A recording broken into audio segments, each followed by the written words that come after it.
Et bonjour les amis turfistes, avec plaisir qu'on se retrouve pour ce quintet très intéressant ce dimanche.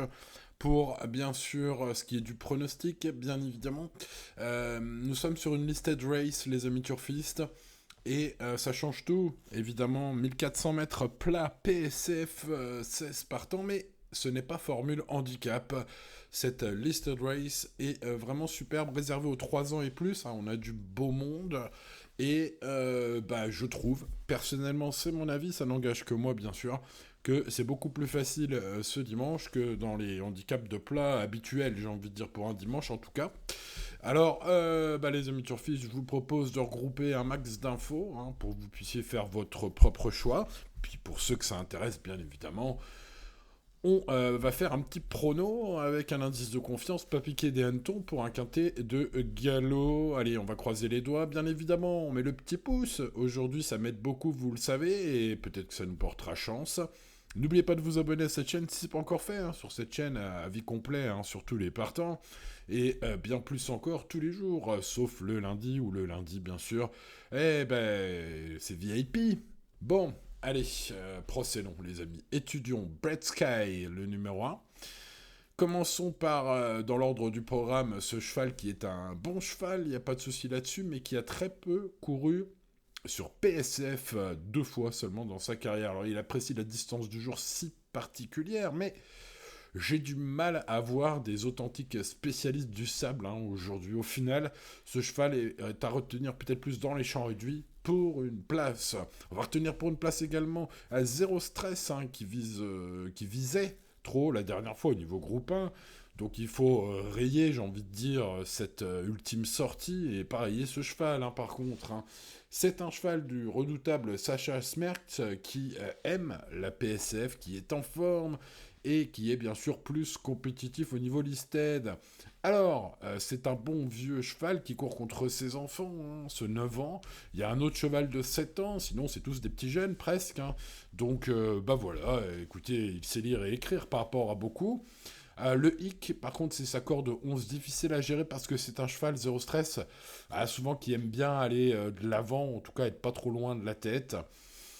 Alors avec cette corde 11, ce numéro 2, va falloir Morgan Favrio, des grands jours, hein, mais attention, hein, comme je le disais, il est très expérimenté celui-là. Hein. Bon, passons au numéro 3, Muntato, c'est ni plus ni moins que le tenant du titre, les amis turfistes de cette listed race, puisqu'il y a donc un an, hein, presque jour pour jour, dirais-je, il remportait ce prix Irish River, donc cette année évidemment ça sent bon. Enfin, en tout cas, il a une chance de premier ordre, hein, tout simplement.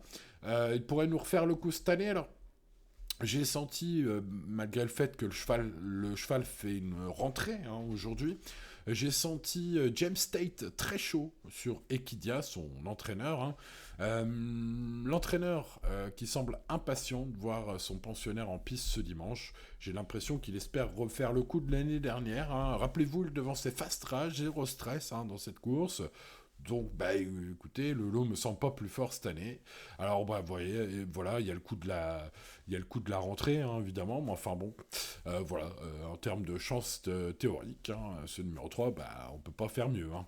Passons au numéro 4, Clavus, que je n'ai pas gardé. Il n'a jamais gagné la moindre course en 6 sorties sur les pistes en sable, c'est donc un peu nul. Voilà, alors le cheval est bon, hein, s'il est là-dedans, bien sûr. Le terrain et la distance sont donc pas favorables, à mon avis. Sa tâche est compliquée, le lot est relevé. Voilà, je tente l'impasse sur ce numéro 4, malgré la forme de son jockey. Passons au numéro 5, Fast Rage, qui a fini deuxième l'année dernière. Hein, vous l'aurez compris, derrière, évidemment, Muntatos. Alors cette année, la revanche me semble largement jouable, puisque le cheval est en forme. C'est un point d'appui très solide, je pense, qu'il va défendre la casaque d'Alain Jatière hein, avec brio dans ce tournoi. Bref, ce pensionnaire de Yann Barbero me semble très recommandable. Le 6 est non partant. On passe donc au numéro 7, Siam Paragon. Super cheval, tout terrain. Oh là là, il court souvent, il court tout le temps bien.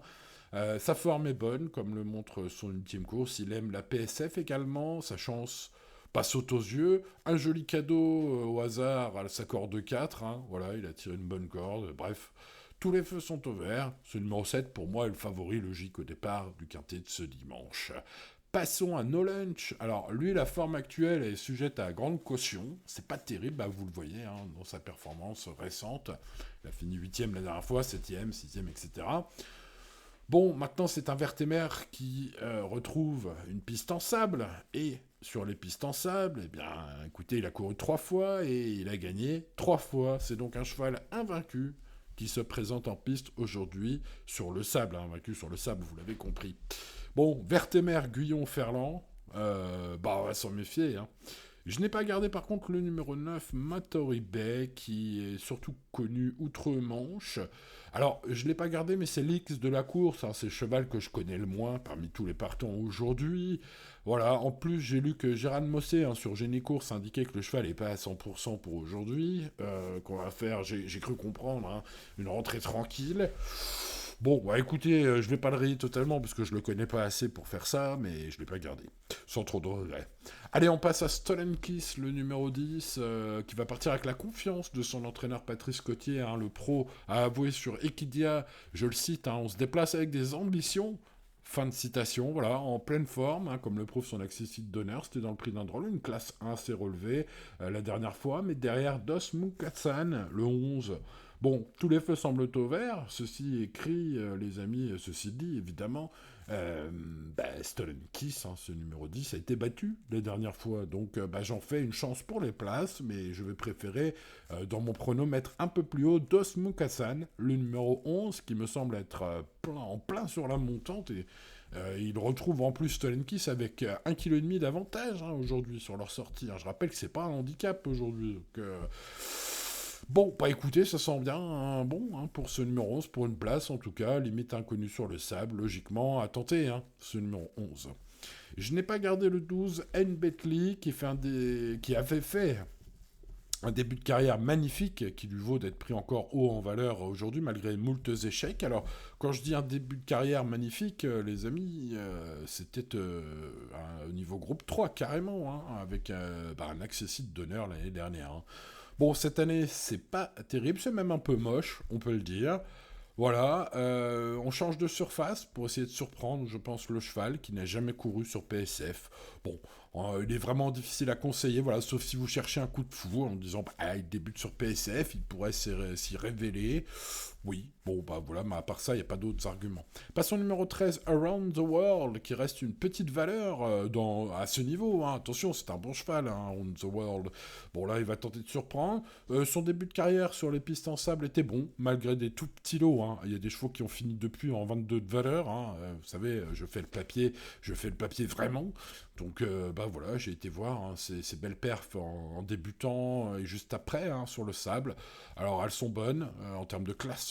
Par contre, en termes de ligne, les chevaux qu'il a battus n'ont pas fait une grande carrière ensuite. Donc, du coup, j'en ai préféré d'autres. On passe au 14 Félicia qui est en forme et qui a montré ses limites dans des lots moins forts hein, qu'aujourd'hui, ces derniers mois. C'est donc une mission extrêmement compliquée pour cette pouliche de 4 ans, une fille de Wooten Bassett, qui toutefois, sachez-le, notez-le, débute sur le sable aujourd'hui. Bon. Procédons avec Chiara Nia, très dur à dire, ce numéro 15, hein, on va dire, voilà, deuxième du prix Miss Sata Mixa, c'est parti du Fonds européen de l'élevage, hein, l'hiver dernier, devant l'excellente Solina et loin devant Omicron, qu'on retrouve juste en dessous dans le tableau des partants aujourd'hui.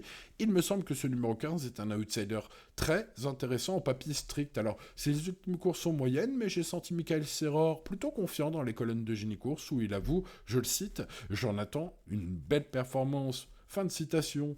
Alors peut-être, hein, les amis, ce 15, ça se tente, hein, sa cote va être sympa. Passons au 16 Omicron, qui a donc, vous l'avez compris, été battu dans sa carrière par quelques chevaux qu'on retrouve aujourd'hui. J'ai cité le 15, hein, Chiarania, qui l'a déjà devancé. Notons aussi, il y a plus longtemps, Siam Paragon, le numéro 7, qui a aussi battu ce numéro 16. Donc les lignes ne vont pas trop vers un podium de ce numéro 16. Par contre, pour une 4-5e place, cette fille de Zelzal, qui est au top de sa forme en ce moment, mérite une petite citation perso. Je la mettrai dans les chevaux associés de mon ticket Quintet Plus en champ réduit, vous connaissez. Bon, eh bien écoutez les amis turfistes, nous avons vu les 16 partants, enfin les 15, hein, puisque vous l'aurez noté bien sûr le 6 et nos partants. Voici mes préférés, Fast Trash, c'est peut-être son année, battu de peu l'année dernière, sa revanche est possible, vu que sa forme est sûre.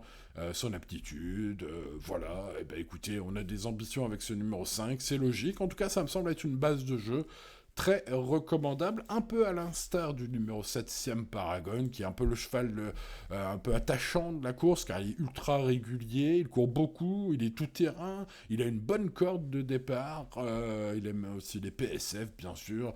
Bref, tout bien pesé, hein, ce numéro 7 mérite le statut de base au papier. Évidemment, Muntatos défend son titre, il court bien frais. J'ai senti son coach, Monsieur Tate, très chaud, en tout cas dans l'impatience de le voir courir ici, défendre son titre. Je pense qu'il peut le faire. Vous l'aurez compris, j'aime beaucoup également ce numéro 3. Le 15, Chiarania, allez, je vais y arriver à le dire, ce numéro 15, porte une relative belle confiance de Michael Serror, et puis bah, il avait des lignes hein, l'hiver dernier devant Solina, devant Omicron, voilà, des chevaux pour Solina hein, qui a fait une très belle carrière ensuite, et Omicron qu'on retrouve aujourd'hui, donc des lignes plutôt gagnantes finalement. Alors sa forme est douteuse, ça lui vaudra d'être à grosse cote ce numéro 15, ça lui vaudra d'être à grosse cote, et bah écoutez, il faut bien tenter, hein. Bon, même si évidemment vous l'aurez compris, je pars sur les 3 chevaux de la course, 5, 7, 3, pour moi ce sont les 3 chevaux les plus recommandables, voilà, c'est mon avis, hein, il n'engage que moi, je le rappelle, hein, j'essaye de le rappeler souvent. Ensuite, les bons outsiders, bah, la cote, hein, c'est le 15, voilà, c'est mon tocard du jour, vous l'aurez compris. Ensuite, je garde, j'ai envie de dire logiquement, la ligne 11 et 10. Hein. Le 11 a battu le 10 et il se retrouve aujourd'hui avec un avantage au point en plus pour le 11. Donc bon, bah voilà, logiquement, le 11 devant le 10. Ensuite, on va se méfier du retour sur le sable du numéro 8 parce que No Lunch, il est invaincu sur le sable. Maxime Guyon, Vertemer, Ferland, voilà, un entourage redoutable. Hein. Ce 8, l'oublier trop vite serait peut-être une erreur. Le cheval le plus expérimenté de la course, le plus vieux et qui court contre ses enfants, c'est Zéro Stress, le numéro 2. Il mérite donc une mention, à l'instar du numéro 1, Bright Sky, qui n'a contre lui finalement que de revenir sur le sable, voilà, et puis bah, le 16, Omicron, qui a contre lui d'avoir quelques lignes perdantes, mais une belle forme et une belle régularité, voilà, sur un ticket avec des chevaux en base, ces chevaux-là feront partie de mes champs réduit. L'indice de confiance est de 7 sur 10. Alors c'est bon, évidemment, hein, pour un quintet de galop. Je rappelle que nous ne sommes pas sur une course de handicap, mais sur une course listed race, donc une course à condition, et que c'est un peu plus facile que d'habitude. Alors un peu plus facile que d'habitude, ça ne veut pas dire évidemment que c'est joué d'avant. C'est 7 sur 10, c'est pas 10 sur 10. Donc bien sûr, on reste raisonnable et on joue responsablement comme tous les jours, les amis turfistes. Voilà pour les infos pour le quintet de ce dimanche. Pour le reste, bien sûr, ce dimanche, ça se passe sur le VIP pour ce qui est des dernières minutes et de mes tickets et de mes autres rubriques VIP. Bien sûr, on se retrouve ce dimanche matin pour les plus valeureux d'entre vous. Et puis, le lundi, bien sûr, c'est 100% VIP. Donc, je vous invite, bien sûr, à me retrouver sur mon site internet. N'hésitez pas, les amis, à me rendre visite. Je serai lundi matin, bien sûr, pour mettre à jour toutes les infos pour le quintet de lundi, et puis sur cette chaîne, sinon on se retrouve pour le quintet de mardi, vous le savez, maintenant, c'est toutes les semaines pareil. Voilà les amis turfistes, allez, n'oubliez pas le petit pouce sur la vidéo, de vous abonner si c'est pas encore fait, merci de votre fidélité, et à bientôt, c'était Simon, ciao ciao.